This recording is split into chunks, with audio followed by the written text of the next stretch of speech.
Bonsoir à tous.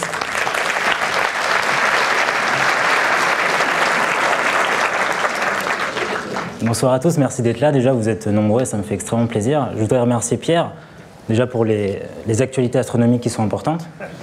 Et deuxièmement, parce qu'il m'a permis, avec le Musée des Confluences, de faire cette conférence ce soir, alors qu'il n'a pas la moindre idée de ce que je vais raconter. Donc, c'est un risque qu'il prend, donc on va essayer de ne pas le décevoir. Alors, je m'appelle Arnaud Véricel et je suis doctorant au Centre de recherche astrophysique de Lyon. Il y a mon directeur de thèse qui est au milieu de la salle. S'il peut lever la main, juste pour dire. Non, il ne veut pas. Voilà. Et moi, je travaille sur la formation des planètes. J'essaye de comprendre comment ça marche avec mon ordinateur. Mais je ne vais pas du tout vous parler de ça ce soir.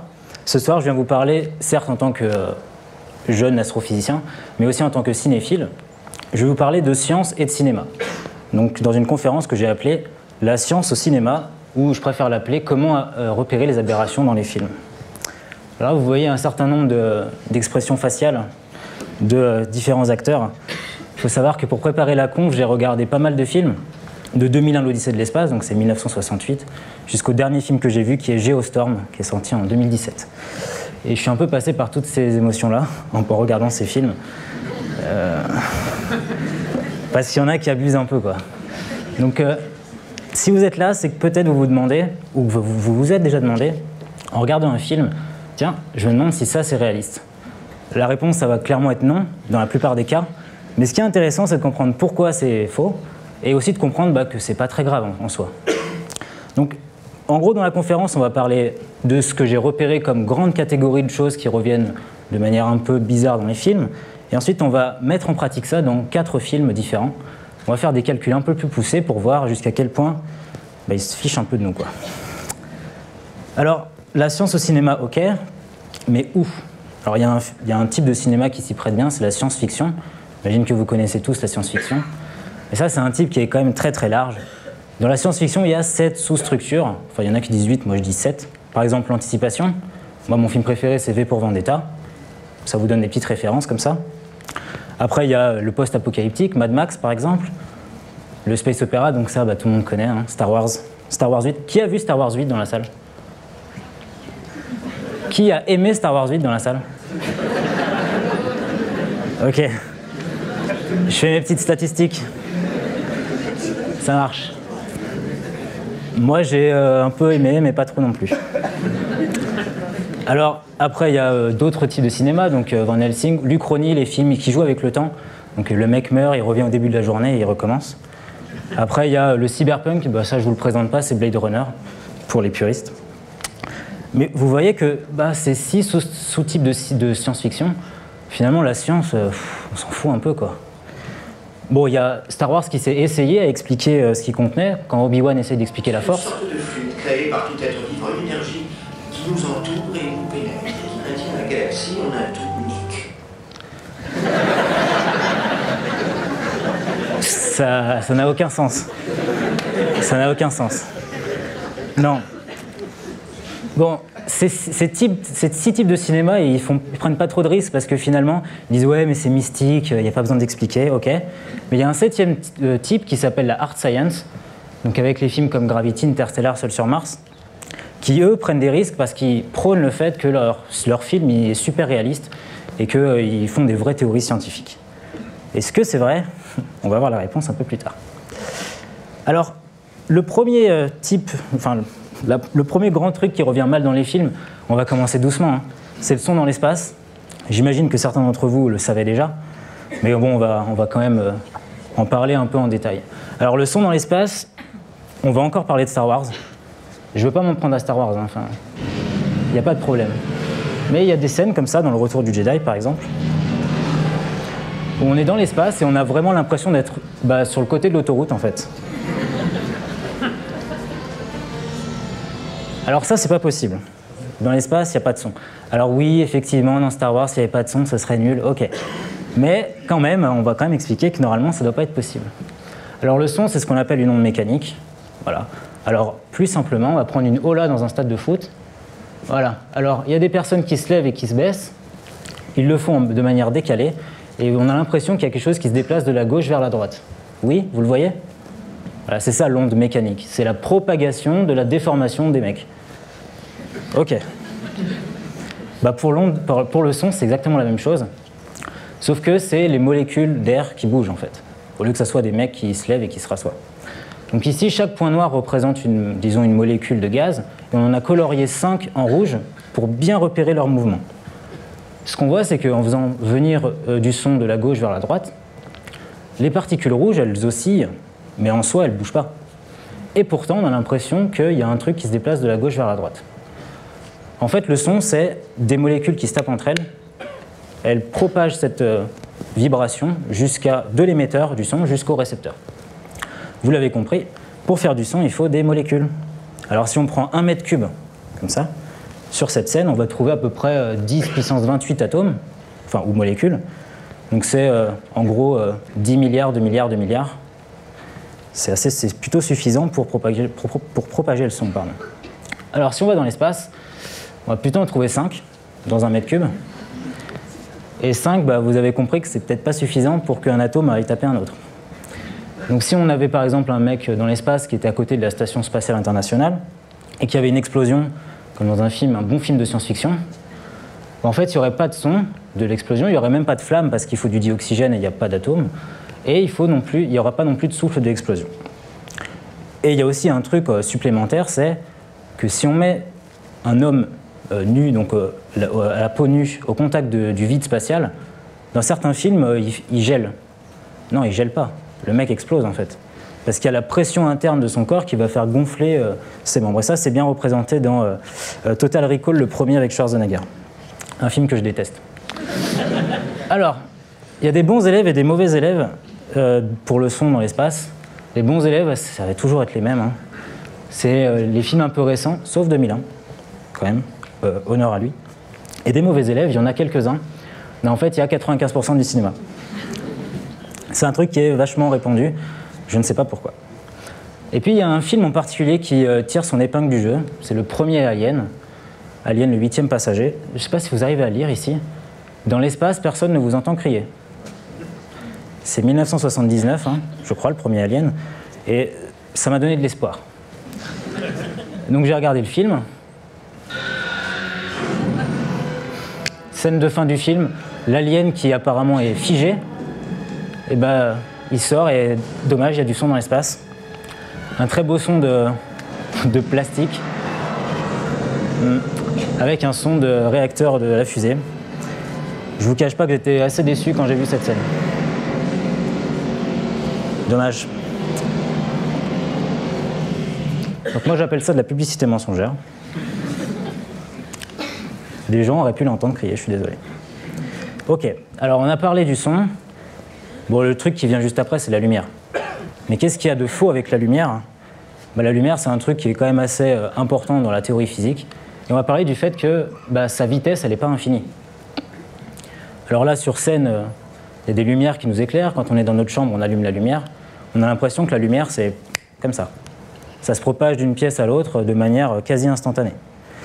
Bah, pas vraiment, en fait. Ça a une vitesse finie, et ça a des conséquences sur pas mal de scénarios de films. Alors on va faire comme d'habitude, comme avant. On va déjà, qu'est-ce que c'est que la lumière? Et ça, les Pink Floyd nous le disent bien. La lumière, c'est un truc blanc, de la lumière blanche, qui à travers un prisme donne pas mal de lumière de toutes les couleurs. Alors oui, certes, mais ça c'est la lumière visible. En fait, il y a plein d'autres types de lumière que j'ai représentés ici. Donc là, il y a la lumière visible. Si on va après le violet, donc des couleurs qui sont un peu plus énergétiques que le violet, là, j'ai mis un pot de crème solaire, c'est les rayons UV, quand vous allez sur la plage à 4 heures en plein été. Ensuite, il y a les radios, pour regarder vos os. Et là, c'est quand les étoiles explosent, ça fait des supernovas, ça fait une lumière encore plus énergétique. Et si on passe de l'autre côté du rouge, là, c'est un chat qui est vu en vision thermique. Donc c'est ce qu'on appelle les infrarouges. Ensuite, ici, on a les ondes radar, donc typiquement dans un sous-marin. Et ici, les ondes radio. Vous avez bien entendu, les ondes radio, c'est de la lumière. C'est juste de la lumière qu'on ne voit pas. Et ça, c'est extrêmement important parce que quand vous voulez parler avec quelqu'un dans l'espace, vous parlez pas, vous parlez avec quelque chose qui va porter l'information. Et ce quelque chose, c'est une onde électromagnétique. Ça veut dire que cette information, elle se propage à la vitesse de la lumière. Alors pourquoi c'est problématique? Parce que cette vitesse, aux échelles astronomiques, eh bien, elle devient très faible. Et du coup, les temps de propagation, ils deviennent extrêmement longs. Alors moi, quand je pense à la vitesse de la lumière, je pense à Star Trek, avec la fameuse distorsion, vitesse supraluminique. Ouais. Alors ça, c'est pas possible. Désolé, ça, c'est pas possible. La vitesse de la lumière, c'est un truc qu'on ne peut pas dépasser. Ça, c'est les lois de la physique. C'est un truc qui est inatteignable. Alors, c'est quoi la valeur de cette vitesse? C'est à peu près, non en fait c'est exactement 299 792 458 mètres par seconde. 300 000 km en une seconde, ça fait beaucoup. Vous trouvez pas? Non? Bon. Ok, alors effectivement c'est beaucoup parce que si je m'amusais à faire une expérience, par exemple ça c'est moi, ça c'est vous, si j'avais une lampe, oui c'est mon Bitmoji de Snapchat, ok. Si je dis que ça fait à peu près 25 mètres, je n'ai pas le compas dans l'œil, mais j'imagine que c'est ça. Le temps que la lumière aille de ma main jusqu'au mur là-bas, ça prend à peu près ce temps-là. Ça fait 80 milliardièmes de seconde. Bon, c'est quasiment zéro, quoi. Donc ça, ouais, effectivement. La lumière, pour faire le tour de la Terre, elle met 0,1 seconde. Le tour de la Terre. Ok. Alors, si on va à des échelles un peu plus grandes. Voilà le système solaire, simplifié. Donc là, il y a le Soleil, les 4 planètes telluriques, ensuite les 4 planètes géantes gazeuses ou de glace. Et on va s'intéresser à savoir quel est le temps qu'il faut pour parcourir certaines distances. Peut-être que vous connaissez par exemple le temps qu'il faut pour faire du Soleil jusqu'à la Terre. 8 minutes. Ça, tout le monde le sait. Ok. Allez, plus dur. De la Terre jusqu'à Mars. Les plus futés me diront ça dépend. Effectivement, si la Terre est ici et que Mars est ici, ça sera moins long que si la Mars était là-bas. Donc en fait, ça fait de 4 à 21 minutes pour que la lumière fasse la distance. Et puis de la Terre à Jupiter, bah, ça fait 35 à 52 minutes. Alors si on fait un exemple, vous avez un pote sur Jupiter. Vous lui envoyez un mail. Le mail, il est transporté par l'onde électromagnétique, par je ne sais quel mécanisme. Vous envoyez le mail, 35 minutes à 52 minutes plus tard, il le reçoit, il vous répond, vous attendez encore 35 à 52 minutes, résultat, entre le moment où vous l'envoyez et le moment où vous recevez la réponse, enfin s'il répond tout de suite, bah, ça va prendre entre 1h10 et 1h40 et quelques. 1h44. Ça commence à faire long. Et ça en fait, quand on dirige par exemple un robot, le robot Curiosity sur Mars, bah Mars, c'est pas la porte à côté, et donc il faut prendre en compte ce temps de propagation pour pouvoir le diriger et lui dire quoi faire avec ce temps de retard. Ok, alors maintenant on va parler d'une unité qui vient directement de ce constat-là. Est-ce que vous avez déjà entendu parler de l'année-lumière? L'année-lumière, c'est la distance parcourue par la lumière en un an, soit à peu près 10 000 milliards de kilomètres. Ouais, ça fait pas mal. Donc l'année-lumière, vous voyez qu'on peut parler de distance ici ou en termes de temps. Par exemple, ici, on pourrait dire la distance Terre-Soleil, c'est 8 minutes-lumière. Parce que la lumière met 8 minutes à faire la distance. Et donc, cette unité de distance, ça va nous servir à regarder à quelle distance sont d'autres objets dans l'univers. Par exemple, l'étoile la plus proche de nous, s'appelle Proxima Centauri, elle est à 4,2 années-lumière. C'est la plus proche de nous. La lumière met 4,2 ans à venir jusqu'à nous. Ok. Je vous invite à retenir Proxima Centauri parce qu'on va, on va y revenir à cette étoile juste après. Pardon. Alors, vous savez que notre Soleil et d'autres étoiles font partie d'un grand ensemble d'étoiles qu'on appelle une galaxie, qui est la Voie lactée dans notre cas, et on est en périphérie du centre. Alors, si on veut aller jusqu'au centre de la galaxie, ça va nous prendre, la lumière met à peu près 26 500 ans. Vous êtes ici, et pour faire cette distance, ça prend pas mal d'années déjà. À l'échelle humaine, ça devient infaisable. Allez, on va encore aller plus loin. La prochaine galaxie, Andromède, 2,5 millions d'années. Et la dernière, c'est la galaxie la plus lointaine, 13,4 milliards d'années. Je ne cherche pas à vous déprimer, mais c'est juste pour vous dire qu'on est sacrément seul dans l'univers. Alors ce constat-là, bah, je le fais parce qu'il y a un film qui m'a fait mal. Je l'ai vu et ça m'a fait mal. Ce film, c'est The Space Between Us, ou Un monde entre nous, pour les bons français. Alors, c'est dommage parce qu'il a un budget assez honorable, 30 millions de dollars. Et puis, il y a Gary Oldman dedans, qui est un acteur plus qu'honorable. Mais ce film, j'arrive pas à l'expliquer. Alors, je vais vous raconter le film. En gros, on a colonisé Mars, il y a une base sur Mars, et il y a des gens qui partent souvent de la Terre jusqu'à Mars et qui vont habiter Mars. Il y a un équipage qui part de la Terre, qui est composé de 2 femmes et 4 hommes, et il y a une des 2 femmes qui est enceinte. Alors déjà, arriver à décoller en étant enceinte, les scientifiques de la NASA, ils sont pas fut-fut. Mais bon, bref, elle décolle, elle arrive sur Mars, et paf, ça coïncide avec son accouchement. Et bien évidemment, elle accouche, elle meurt parce que c'est trop dur. Et il y a un mec qui naît sur Mars, et lui, du coup, il grandit sur Mars, et vous imaginez que c'est un peu spécial de grandir sur Mars, parce que la Terre, ça devient une planète étrangère pour cette personne. Et puis, il se sent un petit peu seul, parce qu'il grandit genre 17 ans sur Mars. Du coup, il y a plein de trucs bizarres qui se passent, d'ailleurs, du fait que Mars est bien différente de la Terre. Mais il rencontre une fille sur un truc un peu comme Skype ou Facebook, parce qu'il se sent seul. Et donc elle est sur Terre, lui il est sur Mars. Et dans le film, il y a plein de fois où il se tape la discute. Et je vais vous montrer une scène en particulier. Donc, pour rappel, distance aller-retour de la lumière. 8 à 42 minutes. Lumière. Vous avez compris ce que ça voulait dire. Et pourtant...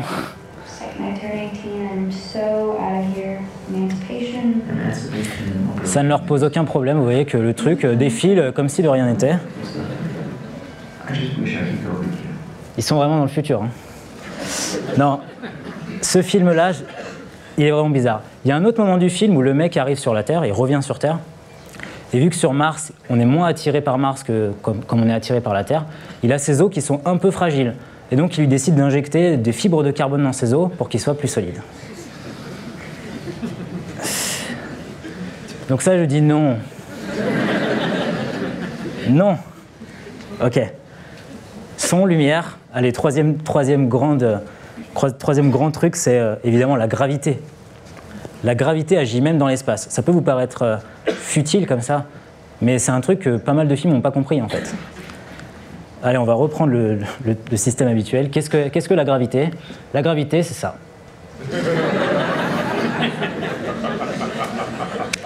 J'avoue, c'est une blague facile, mais elle marche à tous les coups, donc c'est plutôt pratique.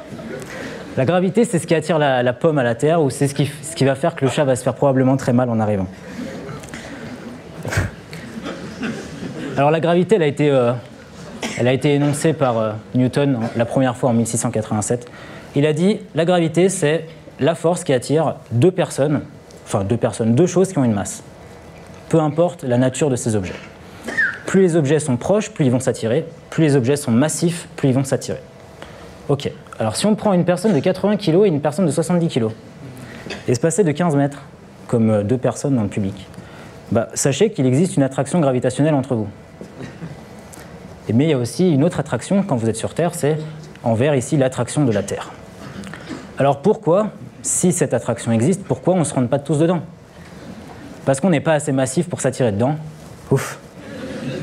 Alors j'ai fait les calculs, si on mettait deux personnes comme ça dans le vide intersidéral et qu'il n'y avait rien autour et qu'ils arrivaient à survivre par X ou Y raison, espacés de 15 mètres, il y a une force qui va les attirer, ils vont arriver à se rejoindre en 9 jours. Là, 9 jours, c'est un bon indicateur. Je vous invite à sauter de 15 mètres de la Terre. Vous allez voir que vous allez atteindre la Terre en beaucoup moins que 9 jours. Ça va être typiquement quelque chose comme une seconde, quoi. La morale, c'est juste que la planète Terre gagne toujours. Ça, c'est comme ça. Mais moi, je veux soulever la question. La question que plein de films n'ont pas compris. Pourquoi les satellites ne tombent-ils pas? Et qu'est-ce qui se passe en fait à bord d'un satellite? Il se passe cet effet-là. Ouais. Cet effet-là, c'est la force centrifuge. Le pauvre bonhomme, là, il s'est fait éjecter du tourniquet parce qu'il y a une force qui l'attire en dehors, vers l'extérieur de la rotation. C'est exactement ce qui se passe avec les satellites. Il y a certes la gravité qui les attire, mais il y a aussi l'effet tourniquet l'effet tourniquet ou la force centrifuge, à vous de voir, qui les attire dans l'autre sens. Et la vitesse sur l'orbite est tellement bien calibrée que les deux effets se compensent exactement. Ce qui fait que, d'après une loi de Newton, s'il y a des forces qui se compensent dans dans le satellite, eh bien ils sont en apesanteur. Et l'apesanteur, c'est ça. Oh, c'est mignon. Ok. Si on est en apesanteur, on ressent aucune force. Même pas la force de Star Wars. On est en apesanteur et donc quand on commence un mouvement, on le continue indéfiniment, il n'y a rien qui va nous stopper. Le problème, c'est qu'il y a un film qui a assez mal compris ce principe, et le film, c'est Gravity. Alors, un film qui s'appelle Gravité et qui fait une erreur de gravité, c'est cocasse. Ok, alors je vais vous montrer la scène, mais pour ça, je vais devoir vous spoiler. Qui n'a pas vu Gravity dans la salle? Je vous invite à sortir. Mais vous revenez après. Non. Bah désolé, mais je vais devoir vous spoiler, donc bouchez-vous les oreilles ou je sais pas quoi. Mais... Donc, dans Gravity, il y a Sandra Bullock ici, et là, il y a George Clooney. Et là, vous allez assister à la scène de la mort de George Clooney, qui est juste ici. Alors, qu'est-ce qui se passe? Vous voyez qu'ils ont un mouvement... Enfin, vous voyez, non, vous voyez pas. Ils ont un mouvement de la gauche vers la droite, et ils sont retenus par un fil. Et ce fil se tend, et quand il arrive en bout de course, au lieu de se redétendre dans l'autre sens, on dirait qu'il y a encore un truc qui attire George Clooney vers l'extérieur. C'est peut-être l'envie irrépressible de le tuer dans le film. Je sais pas, mais ça aurait pas dû se passer comme ça. Le fil aurait dû se redétendre dans l'autre sens, parce qu'il est un peu élastique, et George Clooney aurait parfaitement été en sécurité. Ils auraient pu le tuer de 1000 autres façons différentes. Je trouve ça un peu bizarre. C'est surtout bizarre parce que si on revient 13 minutes plus tôt, même scénario, rôle échangé, c'est Sandra Bullock qui est en danger. Elle est aussi attachée par un fil. Qu'est-ce qui se passe? Quand le fil arrive en bout de course, il se retend dans l'autre sens. Et à ça, j'ai envie de dire... J'ai ressenti un grand bouleversement de la force. En 13 minutes. C'est hallucinant. Bon. Allez, on va parler... Là, on a vu trois grands domaines de trucs qui étaient assez mal représentés. Le son, la lumière, la gravité. Maintenant, il est temps de se pencher sur le cas de pas mal de films. 4 films en particulier. Le premier film, il traite mal la gravité aussi. Ce film, il s'appelle Independence Day 2. Qui a vu Independence Day 2 dans la salle? Est-ce que vous avez perdu 2 heures de votre vie? Ouais? On a tous le même sentiment, ça me rassure. Alors, il a quand même 200 millions de dollars de budget. Et ils ont réussi à faire un truc tellement insipide que c'est difficile à regarder. Bon, Independence Day 2, comme son nom l'indique, c'est une suite qui vient de Independence Day 1. Qui a vu Independence Day 1 dans... Je vais arrêter de faire ça, c'est chiant. Ok, alors, Independence Day 1, c'est des aliens qui atterrissent sur la Terre, enfin qui envahissent la Terre, et ils voient en grand les aliens. Et donc, je vais vous montrer une photo. Ils font atterrir ce vaisseau sur la Terre. Là, c'est au-dessus de Washington, je crois, et il fait 25 km de diamètre. C'est gros. Dans le 2, ils se sont dit ça. Non. Je vais vous montrer une photo à l'échelle de la taille du truc. C'est plus gros que la Lune. Le truc fait 5000 km de diamètre. Bon, on va supposer qu'il résiste à sa propre gravité, ce qui est déjà bizarre. On va supposer que les matériaux sont assez solides pour bien le tenir en place. Et aussi, on va supposer qu'il arrive à décoller parce qu'il doit faire une masse assez incroyable. Non. Je vais juste m'intéresser à 3 ou 4 minutes du film, parce que j'ai pas 5 heures. Mais dans ces 3 ou 4 minutes, on voit ce truc-là, ici, qui passe à côté de la Lune. Enfin, qui arrache un petit morceau de la Lune, même. Et après, il continue sa route vers la Terre. Et la Lune, ça va, elle a juste un morceau en moins. En faisant des calculs, je me suis rendu compte que ce truc, probablement, faisait 2 fois la masse de la Lune, en fonction de comment il était fait. À votre avis, si un truc de 2 fois la masse de la Lune passe aussi proche de la Lune, est-ce que ça va juste arracher un morceau? Eh ben non. Je vais vous le prouver avec des simulations que j'ai fait. Alors, j'ai pu simuler l'orbite de la Lune autour de la Terre et j'ai fait venir un vaisseau d'un endroit qui va croiser l'orbite de la Lune très très proche pour voir ce que ça pourrait faire, juste par interaction gravitationnelle. Premier cas de figure. Ah. Alors s'il y a des astronomes amateurs dans la salle, du coup vous allez pouvoir regarder le ciel toutes les nuits. Plus besoin de se cacher de la pleine lune, c'est pratique. Puis aussi les effets de marée, c'est chiant. Donc il n'y aura plus de marée, ça sera pratique. Deuxième cas de figure, on fait venir le vaisseau de l'autre côté, et il va croiser l'orbite de la Lune à un autre endroit. Là, c'est un peu plus problématique. Parce que bah là, les effets de marée, pour le coup, on va en manger. Il y a même des chances que l'effet de marée, ça soit sur la croûte terrestre. Donc, ça serait chiant pour les zones habitables. Et puis, aussi, ça donnerait une raison pour les médias de parler de superlune. Ce qui est quand même pas négligeable. C'est pas négligeable. Non, je vais pas trop m'étaler sur ce film. Enfin, il y a des milliers de questions à se poser parce que ce film est assez incompréhensible. Mais je vous invite à le regarder. Vous allez voir qu'il y a plein de trucs à trouver. Hein. Et si vous connaissez le tomatometer,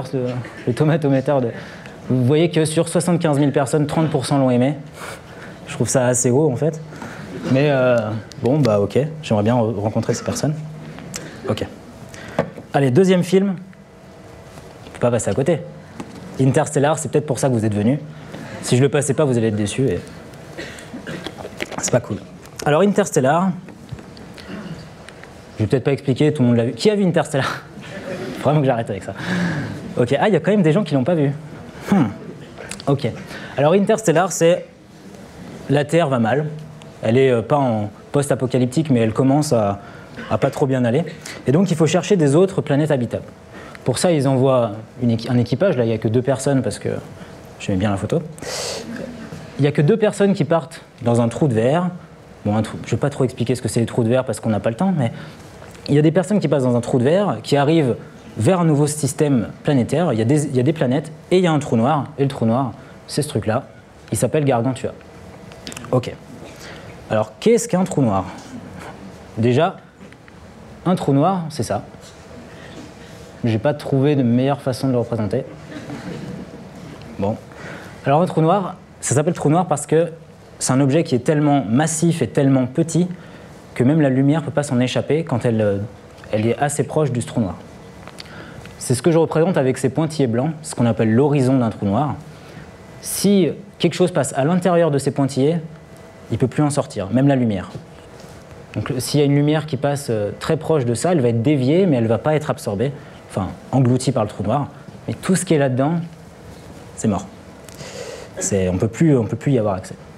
Et il y a un truc intéressant, c'est qu'à la fin du film, ah oui, pardon, j'ai calculé que pour Gargantua, oui, cet horizon, il fait à peu près 300 millions de kilomètres.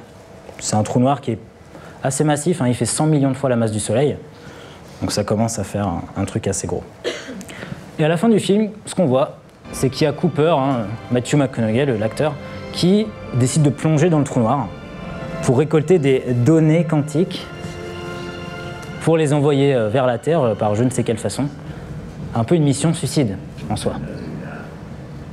Donc la scène est belle, la musique est belle. Mais on peut se poser une question quand même, c'est est-ce que c'est une bonne idée? Alors, si on prend un plongeur et qu'on le fait plonger dans un trou noir, tout à l'heure, la gravitation, on a dit que plus on était proche de l'objet, plus on était attiré par l'objet. Pour le cas des trous noirs, c'est tellement dense que la force que vous sentez sur vos mains, qui sont plus proches du trou noir, cette force-là, elle est plus grande que celle que vous ressentez sur vos pieds. Comme ça. C'est-à-dire que vos mains veulent aller plus vite vers le trou noir que votre pied. Est-ce que cet objet, est-ce que cet effet il peut être suffisamment grand pour tuer quelqu'un? Alors ça s'appelle la spaghettification. Je vous jure, j'en invente rien du tout. Ça s'appelle vraiment comme ça, quoi. Et je me suis dit, est-ce que c'est possible? Alors, avant de faire ça, il faut qu'on fasse le point accélération. Alors l'accélération, c'est comme une force. C'est le changement de vitesse. Par exemple, dans une voiture, vous allez de 0 à 100 en 2 secondes, bah vous subissez une accélération. On dit que c'est des mètres par seconde carré, parce que c'est des mètres par seconde qu'on gagne toutes les secondes, ou on appelle ça des G. Vous avez probablement déjà entendu parler des G. Genre un avion de chasse, il se prend 8 G dans la tête quand il décolle. Effectivement. Voici l'échelle des G. Donc 1 G, l'accélération de 1 G, c'est quand on tombe en chute libre vers la Terre. Donc on est accéléré d'à peu près 10 mètres par seconde toutes les secondes. Ensuite, on va se sentir 3 G quand on décolle. 3 G, pas du téléphone, hein. 3 G, blague de merde. 3 G quand on décolle avec un gros vaisseau.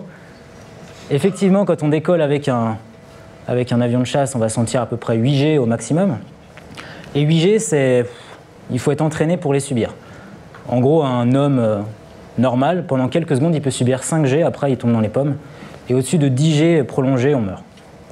Mais quand on a un accident de voiture, c'est très très bref, du coup on le supporte, mais on a des os cassés ou des problèmes de santé. On subit jusqu'à 100 G. 100 G dans un accident de voiture, hein, ça fait pas mal. Et pour la comparaison, quand on tire avec un pistolet, la balle, elle est accélérée de 31 000 G.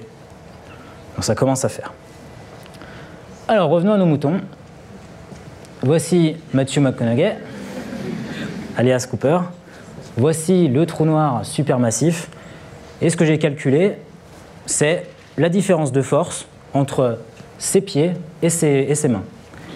On peut appeler ça une différence de force ou une différence d'accélération. C'est la même chose. Alors, si on estime qu'il part de 1 milliard de kilomètres, j'ai calculé que la différence d'accélération, c'était quelque chose comme 10 puissance moins 6 G, un millionième de G. C'est moins que sur la Terre. Sur la Terre, là, moi, je suis plus attiré par mes pieds, enfin, à mes pieds qu'à ma tête, mais pourtant, je vais bien. Parce que sur Terre, c'est pas assez massif, la Terre n'est pas assez, petite pour que le champ gravitationnel soit trop dense. Donc ici, tout va bien. Ok, il meurt pas. Sauf que il va parcourir de la vitesse, enfin il va parcourir de la distance, pardon. Il va arriver à 200 000 km, distance à laquelle la différence d'accélération entre ces deux extrémités va atteindre 1000 G. C'est-à-dire, si vous voulez un ordre d'idée, c'est comme si vous faisiez écarteler par 108 chevaux. Donc, a priori, c'est pas une super bonne idée, quoi. Donc il aurait dû plonger, mourir, fin du film. Ça aurait été un peu triste. Ok. Troisième film dont on va parler. Donc là, je vous donne des petits exemples. Hein. C'est vous aussi pour que vous puissiez, dans vos prochaines séances de ciné, détruire des films. Je ne veux pas pourrir vos séances. Hein. C'est vraiment pas ce que j'ai en tête. Troisième film, peut-être que vous le connaissez. Armageddon. J'ai envie de demander qui a vu Armageddon maintenant. Ok. Alors, Armageddon, 1998. C'est marrant parce que la même année, il y a Deep Impact qui est sorti. Enfin, les plus vieux s'en rappellent, peut-être. Il est sorti 2 mois avant. Hein. Il a la moitié du budget et il est 2 fois mieux. Non, il est beaucoup, beaucoup mieux qu'Armageddon parce qu'il ne s'intéresse pas au même truc. Et puis surtout, c'est pas Michael Bay qui produit Deep Impact. Je ne sais pas si vous connaissez Michael Bay. Je vais vous montrer une photo de lui. Hop, voilà. Michael Bay, c'est le mec qui a fait Pearl Harbor, c'est le mec qui a fait tous les Transformers. Les scènes de 10 minutes où il y a des explosions, personne ne comprend ce qui se passe. C'est ce mec-là. Il adore les explosions. Alors, le principe du film, c'est qu'il y a un astéroïde qui est gros et qui va s'écraser sur la Terre. Et il faut contrer cet astéroïde. Et quelle est la méthode de ce film? C'est d'envoyer des foreurs pétroliers dans l'espace, creuser un trou, mettre une bombe et la faire exploser en deux pour que les deux parties s'écartent de la Terre, bien gentiment. Ok, vous sentez peut-être dans ma voix qu'il y a un truc qui ne va pas. Effectivement. Alors, l'astéroïde ressemble à ça. Il s'appelle DOTIE, D-O-T-I-E, parce qu'il est nommé après la femme du mec qui l'a découvert, parce qu'il a dit que c'était un truc pas gentil, que c'est un truc qui annihilait des vies. Donc comme sa femme.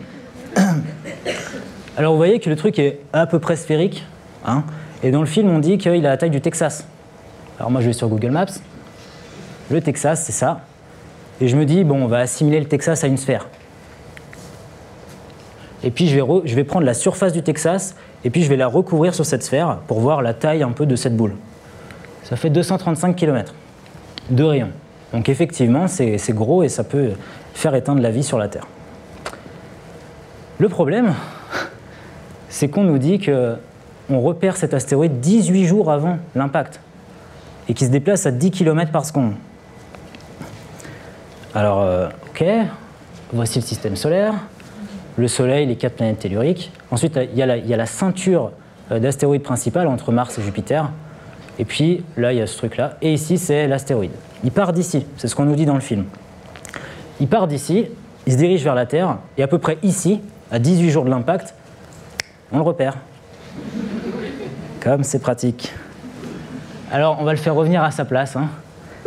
Et je me suis dit, j'étais un peu sceptique. Je me suis dit, est-ce que vraiment 18 jours avant, c'est réaliste pour un truc qui fait cette taille? Les astronomes amateurs savent que c'est pas réaliste du tout, mais je vais vous le prouver juste avec des petits calculs. Alors si on prend un télescope amateur, disons de 10 cm de diamètre, ce qui n'est pas énorme, hein, vous pouvez en avoir un pour 500 €. Alors si on fait les calculs, à la position, je me suis intéressé à l'objet le plus petit qu'on est capable de voir avec un télescope amateur à cette distance, dans la ceinture d'astéroïdes. Donc ce qu'on est capable de voir à 450 millions de kilomètres de la Terre avec un télescope amateur, avec des calculs, alors ça c'est juste pour me la péter, hein, en fait. C'est ce que j'ai utilisé, mais au soir on s'en fout. On peut repérer un truc de 20 km à 450 millions de kilomètres. De l'autre côté, ce qu'Armageddon a réussi à louper à 20 millions de kilomètres, donc 23 fois plus proche, avec tous les télescopes du monde. C'est un truc de 470 bornes de diamètre. Pourquoi?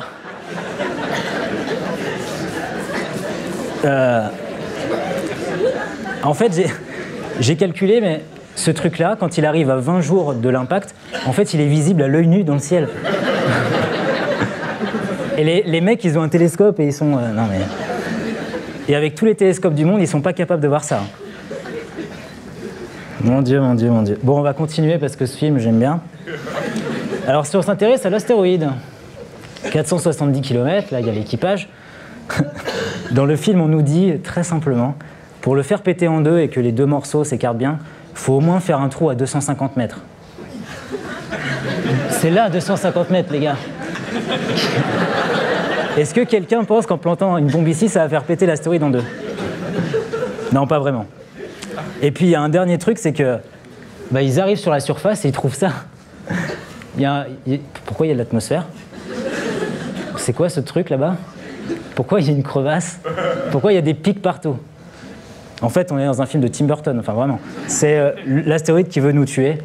Et ouais, en soi, le film, il est assez célèbre.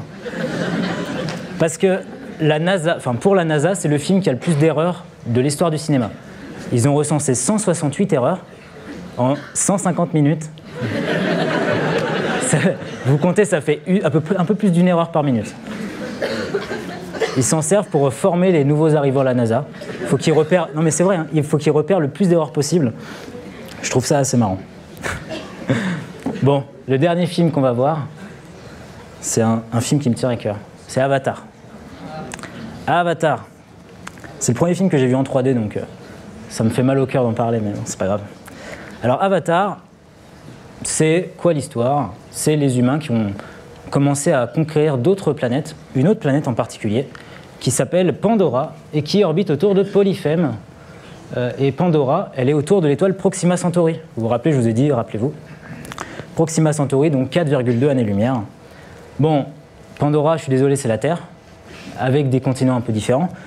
Et Polyphème, ça c'est Jupiter. J'ai pris Photoshop, je l'ai colorié en bleu. C'est la même chose. Les mecs abusent, quoi. Je pense que c'est le stagiaire de 3e qui a fait ça. Bref, donc ils vont sur Pandora avec ce vaisseau. Et ce qu'on voit dans la scène d'introduction de la version courte, c'est ça. Donc là, c'est Jake Sully qui se réveille dans le vaisseau. Je vous laisse écouter, bon, c'est en anglais parce que je ne regarde pas en français.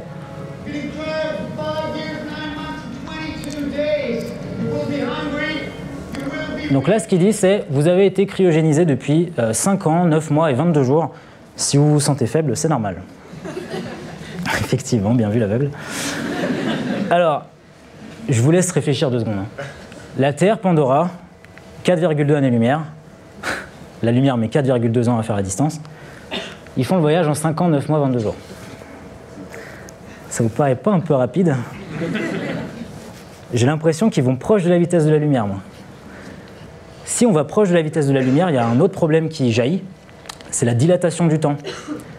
Une horloge, si on prend une horloge qui va très proche de la vitesse de la lumière, elle va ralentir par rapport à une horloge qui est pas en mouvement. Ce qui fait que là, on nous dit 5 ans, 9 mois, 22 jours, mais c'est dans le vaisseau, ça. Finalement, les mecs sur Pandora qui les attendent, ça se peut, ça fait beaucoup plus, parce que le temps se passe différemment sur Pandora que dans le vaisseau.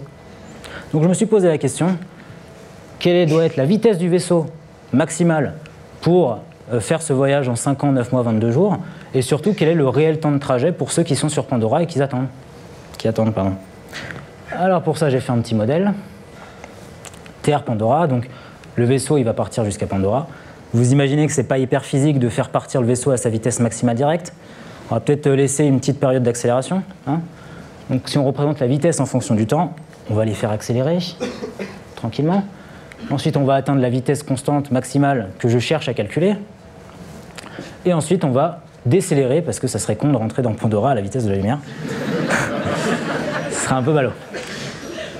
Tout ça, sachant que le temps du trajet total, bah, c'est ça. Et donc, j'ai fait le modèle chez moi une après-midi. Je me suis retrouvé à résoudre cette équation. Donc, bon, j'étais pas hyper cool, mais j'ai réussi à la résoudre. Hop, j'ai trouvé qu'il fallait aller à cette vitesse. 176 878 km par seconde, soit 59% de la vitesse de la lumière. Ça confirme bien le fait qu'il faut aller proche de la vitesse de la lumière pour aller jusqu'à Pandora dans ce temps-là. Et si on calcule la dilatation du temps, même si pour eux il s'est passé 5 ans, 9 mois, 22 jours, sur Pandora il s'est passé un peu plus de 7 ans. Point positif donc, voyager à la vitesse de la lumière, ça peut vous empêcher de vieillir. Ça c'est un point positif. Point négatif, est-ce que c'est sans danger de se déplacer à cette vitesse? Ça, c'est le vaisseau, et il se déplace à cette vitesse qu'on vient de calculer. Dans l'espace, il y a des petites particules, des petites poussières, on appelle ça, un peu comme du sable. Et c'est possible de rencontrer un petit grain de sable qui fasse l'épaisseur d'un cheveu, et donc 0,1 mm. Et je me suis dit, est-ce que c'est problématique? Sur l'autoroute, si vous allez à 130 et que vous rencontrez un petit caillou d'1 centimètre, ça va peut-être faire un impact sur votre pare-brise. Imaginez à cette vitesse rencontrer un grain de sable. Est-ce que ça va faire un impact sur votre pare-brise? Et bien en fait, j'ai calculé que c'était à peu près équivalent à un train de 300 tonnes qui vous roulait dessus à 500 km/h. Et là, il n'y a plus qu'une seule solution. Bonjour, je suis Olivier. Là, je pense que même Olivier de Carglass ne peut rien faire pour vous, là. Vous êtes juste totalement annihilé, en fait. Hein. Vous imaginez un train comme ça qui vous rentre dedans? Bref, tout ça pour dire que soit ils ont une technologie qui fait qu'il n'y a pas de poussière sur le chemin, soit je ne sais pas comment ils font, mais globalement, ça paraît un petit peu bizarre, quoi. Après, Avatar, c'est en 2154, donc bon, on a encore 130, 140 ans pour trouver la réponse, mais pour l'instant, c'est pas trop faisable, quoi. Puis 59% de la vitesse de la lumière, je ne sais pas combien ça va coûter, ces trucs-là, mais c'est pas trop faisable. Alors, je ne peux pas finir cette conférence sans vous faire un top 10, parce que ça plaît, les top 10, et que peut-être que ça vous intéresse. Je vais vous parler de mes 10 films de science-fiction préférés. C'est un peu la fin de la conférence, c'est passé vite. Alors, top 10 de mes films de SF, je vais vous montrer. Donc il y a Avatar en 10e, hein, même si c'est pas possible. Je ne sais pas si vous connaissez ces films, Interstellar on en a parlé, 2001 Odyssée de l'espace évidemment, Matrix et le premier Blade Runner. Et mes 2 premiers films, mais je mets l'accent sur le premier film surtout, hein, Blade Runner 2049 et Wall-E. Wall-E qui est effectivement mon film préféré. Et c'est pas forcément grave en fait, le fait que ces films soient irréalistes. Et c'est un peu l'objet de ma conclusion, c'est que bah en fait, si votre film préféré c'est Armageddon, je sais pas rien pour vous, mais si c'est votre délire, bah, c'est pas grave, tout va bien.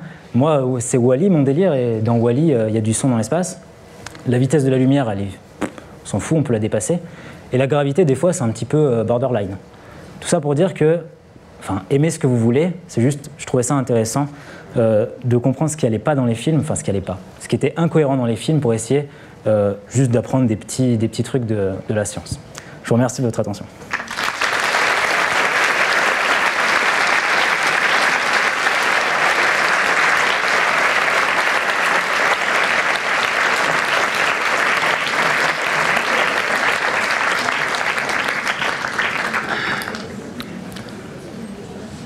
Ouais, il n'y a personne. Je crois que c'est les questions maintenant. Qu'est-ce qui vous motive à aller voir les films de science-fiction? Le divertissement. Non, je suis juste cinéphile en fait, donc je regarde les films depuis plusieurs années sans me forcer. Oui, Bonsoir. Je suis Oui, ici. il y a déjà Vous une voyez, question, je crois, au premier rang. Alors là, je suis. Ah, mais il y a quelqu'un qui. Oui, il y a quelqu'un qui me posait une question. Pardon. Oui. On est carrément dans le thème. Hein. Et est-ce que vous arrivez à dissocier finalement le plaisir ou le sens de l'esthétique de votre formation scientifique? Oui, maintenant j'y arrive presque parfaitement, mais il y a quelques années, c'était pas ça. Hein. Pardon? Il y a quelques années, c'était pas ça, j'avais vraiment du mal. Je m'arrachais les cheveux à regarder un film, en fait. C'est perturbant quand même. C'est perturbant, mais bon, on s'y fait. Et enfin, une dernière question. Ouais. Qu'est-ce qui est dit Merci. Qu'est-ce qui est dit parce qu'il y a quand même des gens, je crois qu'il y avait Jean-Pierre Agnoret qui avait fait une critique sur Gravity, il me semble bien. Donc, est-ce qu'il y a parmi les cosmonautes, astronautes français, ou même américains ou autres, est-ce qu'ils ont aussi exprimé un regard critique vis-à-vis de ces films-là, à votre connaissance? Oui, j'ai lu un blog de Jean-Pierre Luminet sur Interstellar, qui a fait 6 tickets sur le blog Futura Science. Il parlait justement de la physique, ça s'appelle la physique étrange d'Interstellar. Donc il en parle assez bien parce que Jean-Pierre Luminet, il est spécialiste justement dans les trous noirs. Et ça l'a un peu vexé qu'on ne prenne pas en compte ses calculs parce que c'est le premier qui a calculé, qui a modélisé à quoi ressemblerait un trou noir. Et puis finalement, les mecs d'Interstellar, ils ont pris un autre chercheur pour faire les calculs. Donc il l'a un peu en travers de la gorge. Une autre question? Oui. Oui, alors, je ne suis pas venu d'une manière innocente ici. Ah. Je suis sur le point de co-réaliser avec mon associé qui n'a pas pu venir un film d'auteur, petit budget, hein, mais bon, mon associé il peut construire le vaisseau, tout ça de manière virtuelle et tout ça, faire le tournage en fond vert. Alors déjà, je suis rassuré, on est suffisamment passionné, on a évité tous les écueils que vous avez présentés là. On les connaissait déjà. Okay. Alors je vais vous poser une question, je vais être assez bref. On est dans un futur où les humains ont été augmentés, donc on ne rentre pas dans des détails kitsch ou trop... bon, on veut être le plus possible raccord avec la science. Okay. Alors c'est le thème de la civilisation, on est arrivé à la civilisation de type 1, et on suscite de l'intérêt pour les extraterrestres. Donc il y a une civilisation de type 2 qui ouvre un trou de verre au niveau un peu de 2 fois la distance de Neptune, à peu près, un trou de verre de Lorentz dans les deux sens. Les terriens ont envoyé des sondes avec des puces biométriques qui sont revenues intactes, etc. Et là, ils partent. Alors, le premier aspect de vraisemblance, c'est que ce vaisseau, alors on est déjà en contact avec des astrophysiciens, je ne donne pas leur nom parce qu'ils ne m'ont pas forcément autorisé, okay. Mais pour savoir les meilleurs moyens de propulsion, alors notre vaisseau, il rejoindrait le trou de verre dans une distance d'environ 1 an. Avec les moyens de propulsion évoluant vers le 25e siècle, on pense que c'est assez crédible. On a calculé que ça ferait 490 km/s. Okay. C'est pas complètement impossible, c'est pas trop fantaisiste. Et ce qu'on aborde alors de plus fantaisiste, mais on veut se reposer le plus possible sur les données scientifiques, ouais. C'est la traversée du trou de verre qui leur permet de rejoindre cet autre système stellaire. Et c'est là qu'on attend beaucoup de conseils, on va dire, avisés, qui nous permettent de crédibiliser sur la base des connaissances acquises sur les trous de verre, hein, mais sans non tomber dans la fantaisie absurde comme Interstellar et tout ça, sachant que c'est un film d'auteur où il n'y aura pas de romance, des choses comme ça, un film d'artiste, quoi, voilà. Je crois que je ne vais pas être d'une très grande aide parce que je ne suis pas du tout spécialiste des trous de verre et des trous noirs. Est-ce que vous avez un avis sur cette faisabilité ou pas, personnel? Je veux dire à titre personnel, voilà, c'est ça que est-ce que j'ai un avis à titre personnel? Bah pas trop. D'accord, merci. Désolé. Est-ce que ça vous paraît possible, cette distance, avec des moyens de propulsion bien évolués, d'atteindre 2 fois la distance de Neptune en 1 an, à peu près, avec un vaisseau? Dans 25 ans, c'est ça? Non, dans 450 ans. Dans 450 ans? Oui. Ça fait loin, hein,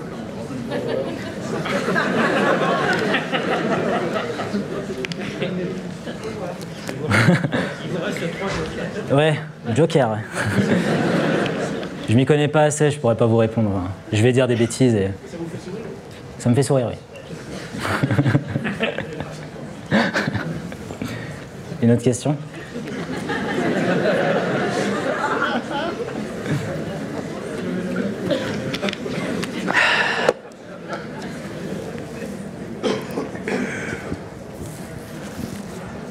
Oui, je vous ai vu. Oui, bonsoir. Merci pour cette conférence qui est vraiment qui a de l'humour et moi je voulais dire par rapport aux films de science-fiction qui se veulent modernes, c'est difficile de faire des films modernes muets. Interstellar le fait assez bien en fait. Par exemple, les passages dans l'espace, il n'y a pas de son dans l'espace, mais c'est pas pour autant que l'écran est vide en fait. Il est animé avec de la musique. Enfin, on sent qu'il y a un effet d'immensité qui est bien retranscrit, je trouve. Oui, on peut concevoir qu'il y a de la musique dans les vaisseaux, enfin du son, mais à l'extérieur, bon. Certes, mais c'est pas grave de mettre du son dans l'espace. Enfin, encore une fois, c'est pas très grave quoi. Moi, ça me fait rigoler plus qu'autre chose. D'accord. Merci. Bah.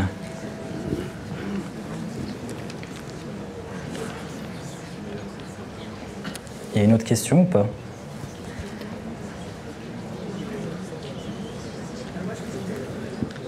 Ah, il y a une dame. Bonjour. Vous êtes où? Je vois pas.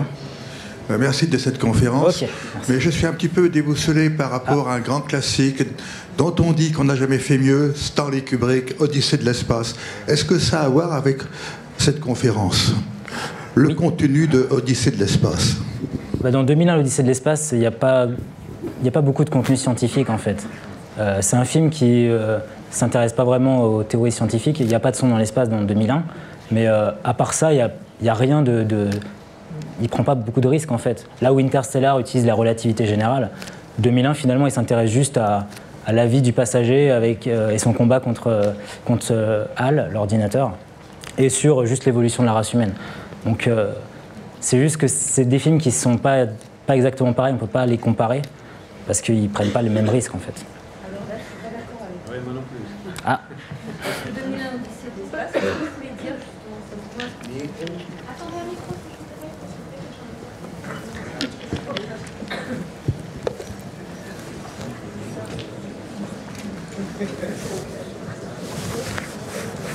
Oui. Ouais, je les ai tous vus. Hein. Je dois répondre. Tous vus? Ouais. Même les 50 là? À la sortie même Odyssée de l'espace. Ah. Okay. Voilà, donc justement...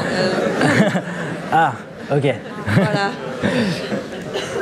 Voilà. Quand c'est sorti, il y a bien eu un contenu scientifique à 2001 Odyssée de l'espace, ne serait-ce que par la forme du vaisseau. Ok.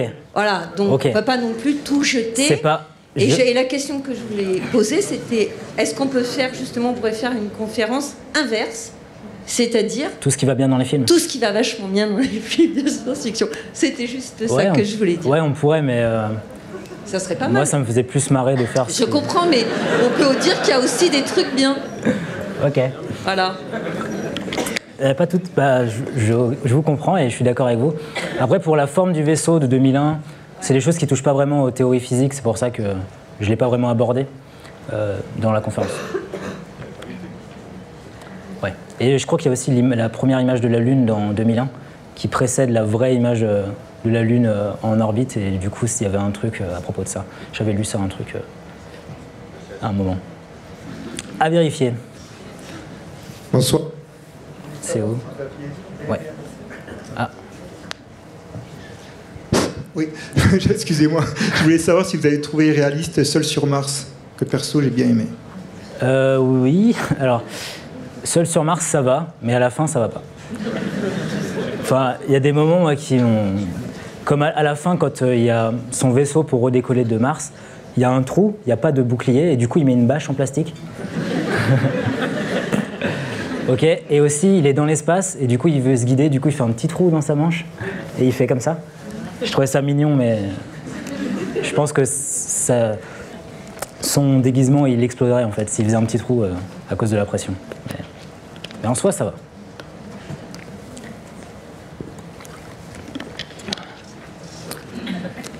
Bon. Y aurait-il une dernière réaction, question? Pierre, devant, ouais. Tout devant.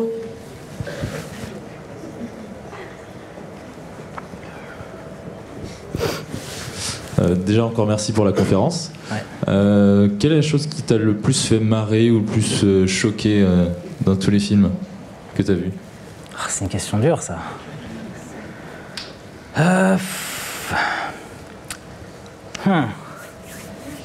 Je saurais pas dire.